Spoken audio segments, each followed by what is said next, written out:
Selamat bersilaturahmi, selamat saling memaafkan. Semoga semangat kita terus terjaga untuk meningkatkan iman dan takwa, mensyukuri perbedaan, mengikhtiarkan persatuan yang dilakukan terus-menerus. Selamat Hari Raya Idul Fitri 1443 Hijriah. Minal aidin wal faizin. Taqabbalallahu minna wa minkum. Mohon maaf lahir dan batin. Terima kasih. Wallahu muwaffiq ila aqwamit thoriq. Assalamualaikum warahmatullahi wabarakatuh.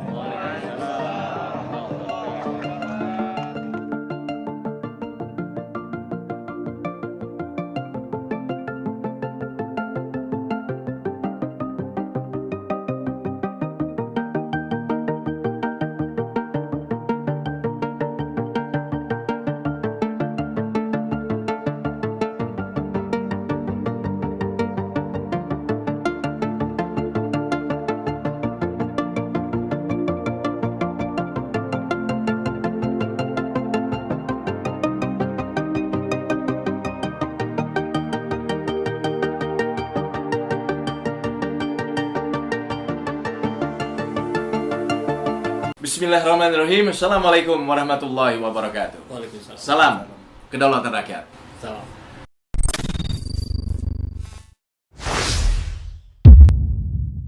Sahabat, nama Anies Baswedan begitu viral sekarang ini. Nama Anies Baswedan menjadi sorotan tentu saja. Sorotan dalam arti apakah itu untuk pihak yang nggak suka terhadap Anies Baswedan ataukah pihak yang memang mendukung Anies Baswedan. Termasuk nama Anies Baswedan ini menjadi gula yang dikerubuti semut gitu. Nah, sebetulnya apa yang membuat nama Anies Baswedan itu menjadi tokoh yang diperhitungkan terkhusus menjelang Pilpres 2024? Bersama kita sudah hadir Pak Tarmizi. Beliau adalah penggiat sosial dan juga pendakwah. Sekaligus juga ada Kang Saiful Zaman, pemilik channel Saiful Zaman. Pak Tarmizi, mungkin bisa diceritakan apa sebetulnya yang menyebabkan nama Anies Baswedan ini melambung gitu? Ya betul. Kalau saya lihat Anies Rashid Baswedan ini benar-benar beruntung gitu ya. Jadi beliau ini yang dulunya pendukung Jokowi JK di 2014 dan sempat jadi menteri dan akhirnya 2016 diberhentikan sebagai menteri. Ini momentum pertama beliau yang menarik simpati publik. Semua orang tahu kalau Anies itu adalah think tanknya Jokowi JK, jubirnya Jokowi JK, konseptornya Jokowi JK. Jadi tiba-tiba di 2016 beliau diberhentikan sebagai Mendikbud. Yang dulu saya artinya berseberangan secara politik dengan Pak Anies, jadi simpati gitu. Ini ada apa gitu. Kan kita paham betul karena kita mengamati walaupun kita pendukung Prabowo Hatta gitu ya. Pendukung Prabowo Hatta kita melihat posisi Pak Anies seperti ini nggak tega gitu ya. Kita tahu itu siapa Pak Anies. Ini momentum pertama. Jadi waktu itu langsung publik bersimpati sama Pak Anies. Wah ini ada apa kan gitu. Nah, tak lama dari situ mungkin ini skenario Allah. 2017 Pilkada DKI Jakarta rasa Pilpres. Bermula dari keseleonya lidahnya Ahok di Pulau Seribu. Muncul lagi simpati publik.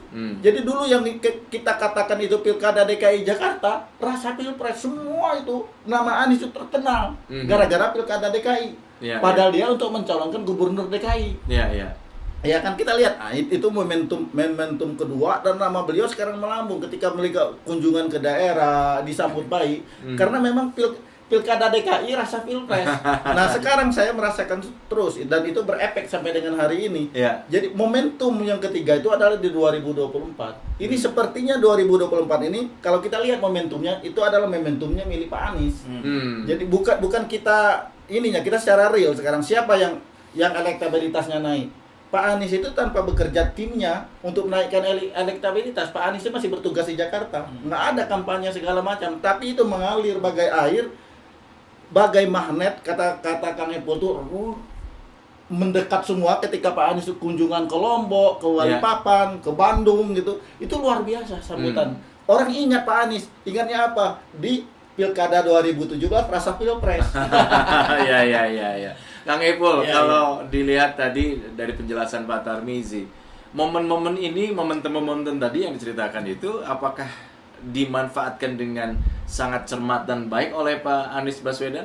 Ya, saya kira itu hal yang wajar dilakukan oleh Pak Anies. Tapi kalau ditarik mundur jauh lebih ke belakang lagi, sebetulnya bahkan ketika Pak Anies tidak menjabat di pemerintahan pun, beliau sudah berkarya.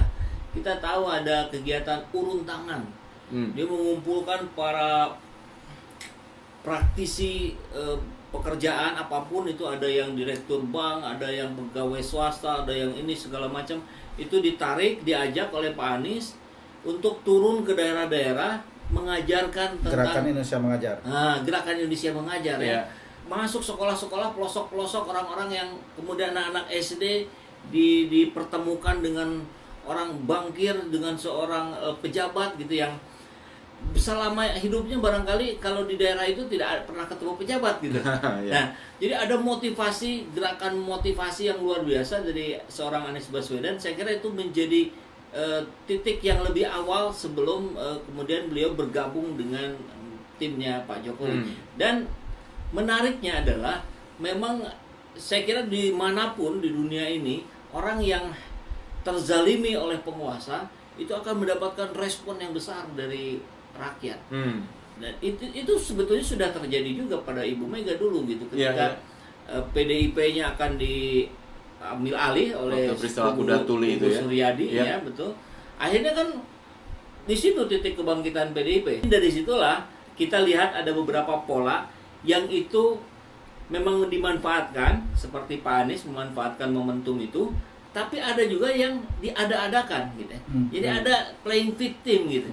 Merasa seolah-olah dirinya disudutkan, disalahkan, dihina dan sebagainya untuk menarik simpati. Tapi ya kita sebetulnya bisa merasakan, karena itu kan persoalannya persoalan emosi, persoalan rasa. Rasa itu sulit dibohongi gitu. Ya seperti bagaimana Pak Anies ketika datang ke satu tempat kemudian dikerubuti dengan pejabat lain yang datang dikerubuti. Kerumunannya sama tapi yang ini settingan, yang ini natural gitu. Betul. Nah, jadi kalau pertanyaannya apakah Pak Anies memanfaatkan, jelas memang dimanfaatkan, tapi dimanfaatkan untuk proses continuous improvement, untuk karya yang lebih termanfaatkan. Kan kita tahu bagaimana kekuasaan tanda tangan pejabat Pak Jokowi dengan saya hari ini gitu kan. Makanya kenapa seorang yang baik seperti Anies Baswedan itu saya kira banyak orang mendoakan untuk menjadi pemimpin tertinggi di negeri ini, agar negerinya juga menjadi baik gitu. Tapi apa iya sih itu saja bisa membuat momentum tadi, kemudian prestasi melalui programnya Pak Anies, apa iya sih itu cukup itu saja yang membuat Pak Anies menjadi besar seperti sekarang namanya, Pak Tarmizi? Jadi saya melihat ya dari ada semacam, ini dugaan saya gitu ya, tanggal 13, 20, 25 yang booming itu tanggal 13 dan tanggal 20 itu benar-benar milik Pak Anies momentum itu, yaitu ketika peresmian IKN dan ketika Mandalika. Itu panggungnya Pak Anies, bukan panggungnya Jokowi. Jadi ada, maaf ini ya, ini kan kita hanya bisa menduga-duga gitu ya. Jangan-jangan nih Pak Jokowi sekarang udah mulai mendukung Anies. Soalnya kenapa? Kok jadi Mandalika?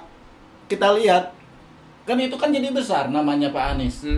Sama di kasus IKN. Kenapa yang besarnya bukan Jokowi? Jadi mungkin Jokowi ingin menebus kesalahan, tanda kutip, menebus ke Pak Anies. ya deh sekarang milik panggungmu gitu ya. Aku mendukung dari belakang, tapi itu tidak dipublish, Ya.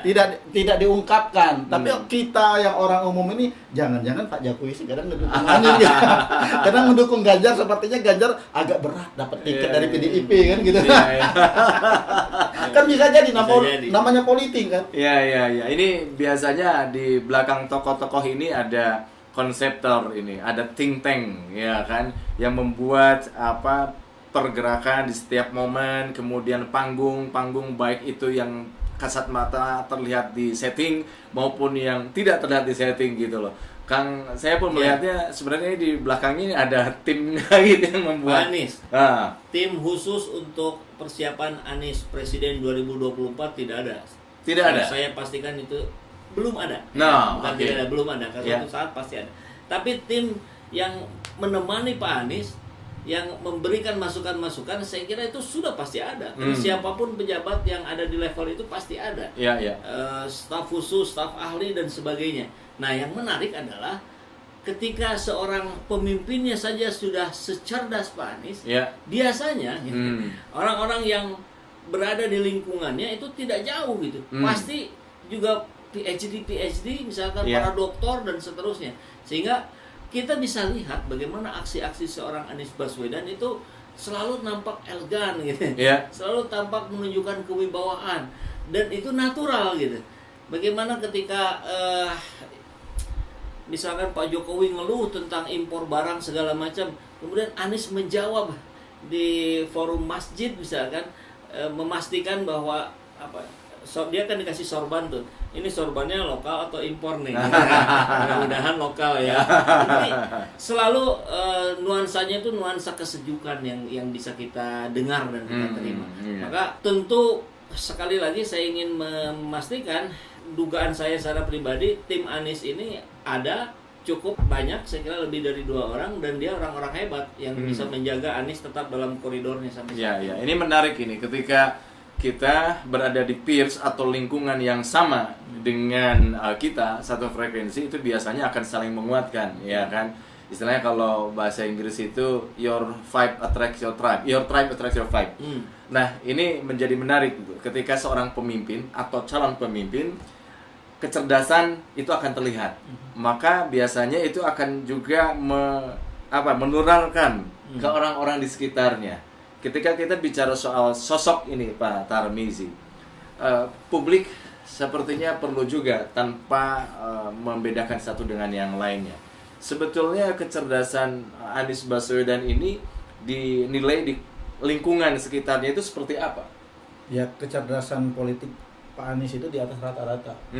Saya melihat sendiri ya, membaca baik dari berita, baca juga dari Instagram, ya, media sosial. Memang beliau itu punya kecerdasan yang luar biasa yang tidak diperhitungkan orang. Sebenarnya kita ambil contoh sederhana saja, Mandalika dan IKN. Sebenarnya itu bisa jadi panggung Ganjar. Toh di Mandalika,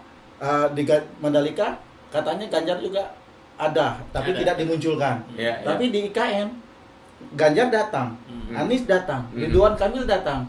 Tapi kenapa yang jadi panggung itu justru Anies? Hanya membawa tanah dari kampung akuarium, sementara yang lain bawa kampung keramat. Jadi waktu itu gagalnya IKN,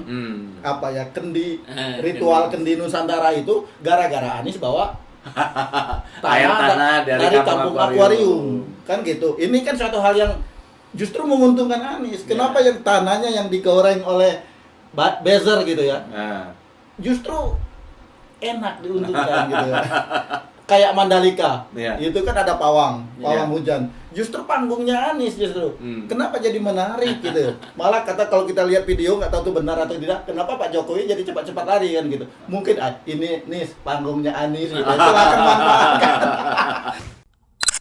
Seperti biasa, bagi yang ingin membersamai kami dengan membantu operasional channel ini, sahabat bisa mendonasikannya ke nomor rekening yang ada di bawah sini.